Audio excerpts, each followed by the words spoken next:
Bienvenidos amigos. En esta oportunidad hablaremos acerca de las características y el desarrollo del pensamiento de Platón. Sobre las características, podemos decir que en la obra de Platón presenta una aparente sencillez, pero esa sencillez es verdaderamente dificultoso, imposible de enmarcarlo en un esquema racional de pensamiento, por su vibración, por su plasticidad, por su movilidad. Muchos creen que el platonismo no es un sistema. Es difícil de conciliar la multiplicidad de elementos de muy diversa procedencia que se encuentra al analizar sus diálogos. Pero es innegable la aspiración que se manifiesta a lo largo de su vida. ¿Cuál es? El anhelo de una realidad fija, estable, necesaria, por encima de la contingencia y la impermanencia de los seres del mundo físico. En esto reside el sistema platónico. Es el principio motor de su pensamiento.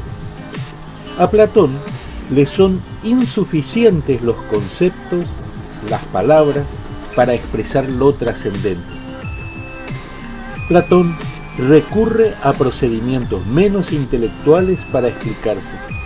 Recurre a los sentimientos, al amor, al ascetismo, a los mitos, a la poesía, a la adivinación y a las fábulas. Toda su vida es un esfuerzo hacia lo absoluto, hacia lo trascendente. Trata de encontrar respuestas a un conjunto de problemas. Problemas sobre el ser, sobre la ciencia, la verdad, el sentido de la vida humana. En la obra de Platón predomina el problema moral, aunque no escribió ningún tratado de ética, pero toda su filosofía tiene un profundo sentido moral. Podemos decir con él, no hay filosofía sin virtud, ni virtud sin filosofía. Se esfuerza en hallar un sentido trascendente a la vida del hombre, y el resultado es una ontología completa. Todo se unifica en su aspiración fundamental hacia lo trascendente. En cuanto al desarrollo de su pensamiento, podemos decir que Platón fue un gran ecléctico. Supo recibir y aprovechar sus encuentros con diversos pensadores y escuelas con los que se contactó en sus numerosos viajes. No importó que sean adversarios. De todos incorporó algo.